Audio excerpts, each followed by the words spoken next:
Okay guys, this only goes for 15 minutes, so I might have to break it up into two. But here we go. So welcome to our presentation on Latin America's Lost Decade. What is Latin America?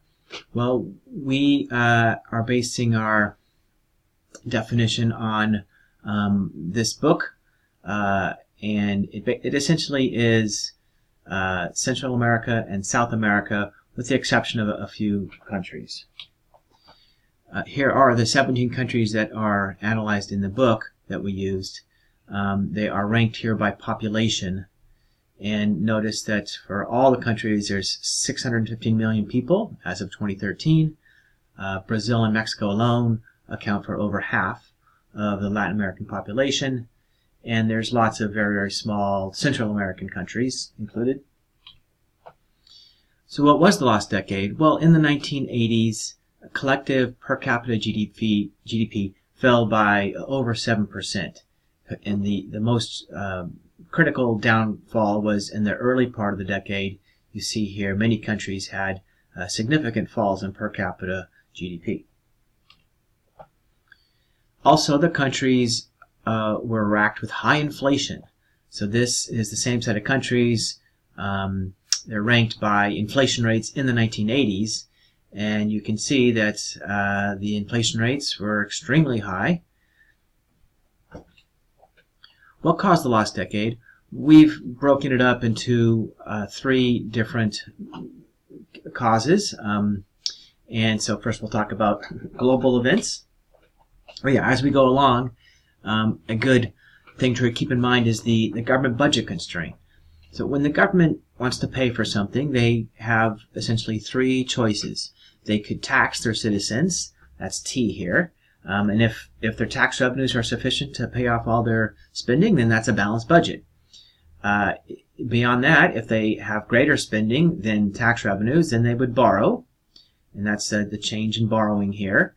That would be known as debt finance. And then finally, another alternative would be to simply print money to pay for stuff, and that's going to be called inflationary finance. So that budget constraint was very helpful as we analyzed the Latin American lost decade.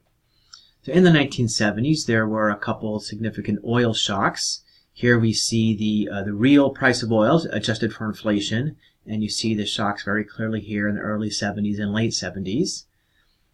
And this created large sums of what are called petrodollars. Those dollars were put into the U.S. banks and then relent. They were relent to South America or to Latin America. Oil is more expensive and many commodities are now more expensive. And so how do you adjust to that? Well, Latin American countries borrowed. And you can see here Argentina's foreign debt rose by a factor of 4.6 in this time frame. Mexico by a factor of 4, Brazil by a factor of 3.5. So across the region in general, there was a big increase in government debt as they tried to adjust to these oil shocks. These loans were initially extremely low interest because of all the petrodollars, large supply of dollars. So they were very cheap loans. They tended to be very short term with floating interest rates, and they were denominated in US dollars. Well, in the late 1970s, the US raised interest rates significantly. Here you see the federal funds rate, which is this interest rate that the central bank controls. And you can see here they raised it to extremely high levels. And this was in order to choke off inflation in the U.S. There's the saying, when the U.S. coughs, the rest of the world gets a cold. So this is going to have unintended consequences that really damaged Latin America. With the rising interest rates, makes it more expensive now to finance and to roll over debt. So as these countries that had borrowed lots of dollars tried to, say, issue new debt to pay off old debt, they found much higher interest rates. Obviously, if they were adjustable rate loans, then the interest rate would rise up naturally when the U.S. interest rate rose up. And also, the impact of raising interest rates led to a rising dollar. So in this graph, we see the rise of the dollar. And why does that matter? Well, that makes the burden of debt higher for the countries. So for example, the Mexican peso went from 12.5 pesos per dollar in 1975 to over 300 pesos per dollar by 1985. What that means is that for every $1 million of debt that someone owes in Mexico, well, in 1975 it takes 12.5 million pesos to pay off that $1 million, but by 1985 it would take 300 million pesos to pay off that same $1 million. So the burden of the debt rises significantly if the dollar is rising in value. And what happens if you can't repay? Well, you default. So this is a nice little summary of everything we've talked about so far. Here we see the U.S. interest rates, which are extremely low in the 70s, and how they rose up. These are in real terms. Here is the price of oil. You can see the oil shocks there. And then the blue bars are the debt crisis. These are sovereign debt defaults. So these are countries defaulting on their debt. And you can see this big bubble of countries defaulting. That line there is 20. So there, in the 80s, there are, routinely 15, 16, 17 countries defaulting on their debt. Many countries did it multiple times. Of course, another thing you could do if you have a lot of debt is you could try to print money to get out of your debt crisis. And many countries resorted to this. Of course, if you print a lot of money, that's going to lead to inflation. And so this is how we get the extremely high inflation rates in the region. Here is Mexico's inflation rate. So this is 100% inflation. That's extremely high. It got up to whatever that is, 175 or something. Sometimes it was much worse. This is Argentina.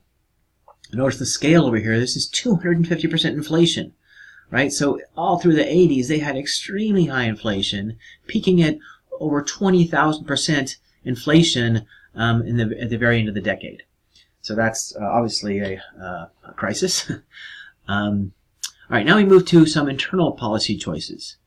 So here we're going to focus on the idea of import substitution, industrialization. So in the Great Depression, this is Max's part, so I'm not exactly sure what he wants to say, but coming out of the Cold War, many developing countries felt that they wanted to push back against the international framework, and there was the rise of dependency theory, which argued that developing countries were being exploited by the rich countries, the core countries, and the best strategy for them would be to isolate themselves from the rich world. And the way to do that would be through import substitution, which is simply, as it sounds like, trying to substitute domestic production for imports. So you stop importing from the rest of the world and you industrialize on your own. So this is going to work through lots of protectionism, that's tariffs and quotas, and state-led industrialization, where the government leads the way through creating state-owned enterprises, or subsidizing select industries that they think are strategic. So many industries were affected in this. Now the problems of import substitution come in a few different ways. Protectionism means that there's going to be higher costs for consumers because you're putting up tariffs and quotas against foreign goods, so you're forcing those costs onto your consumers.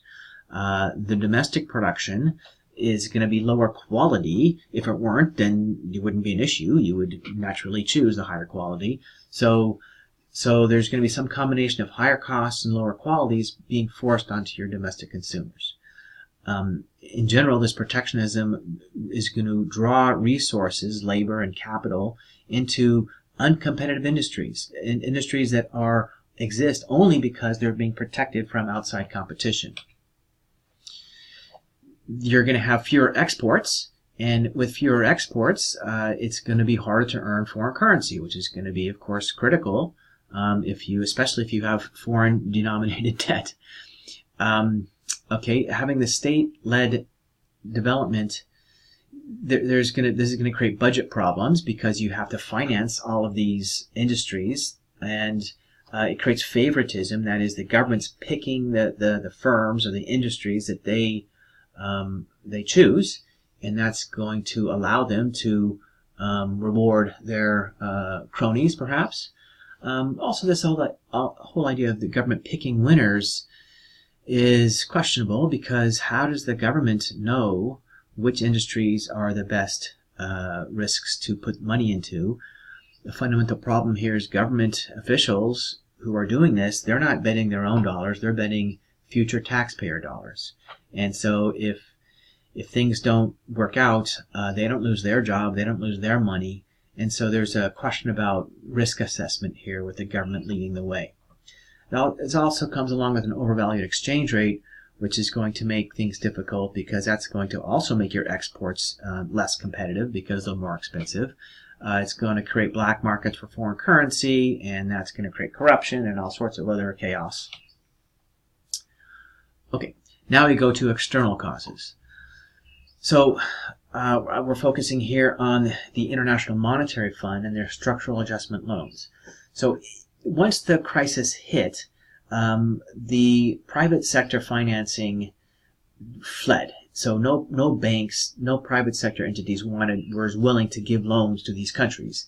Thus, we have a debt crisis, and this opened the door for the IMF to step in. The IMF exists to try to help countries that are in a financial crisis, but they're very controversial.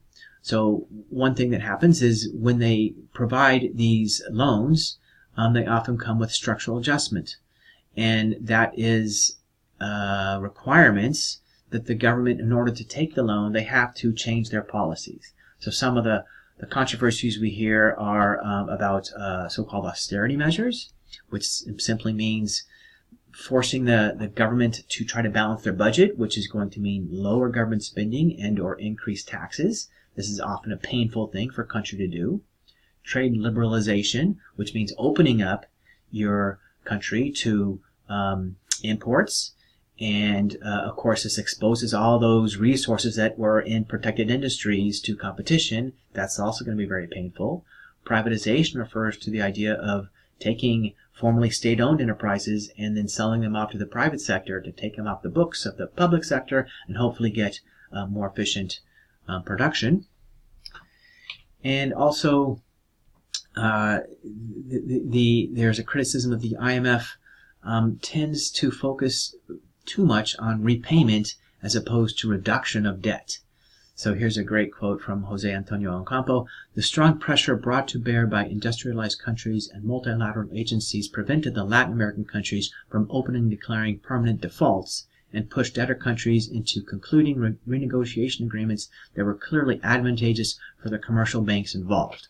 So in other words, the IMF, again, what happened in the Great Depression was countries just defaulted on their debts, and they recovered relatively quickly.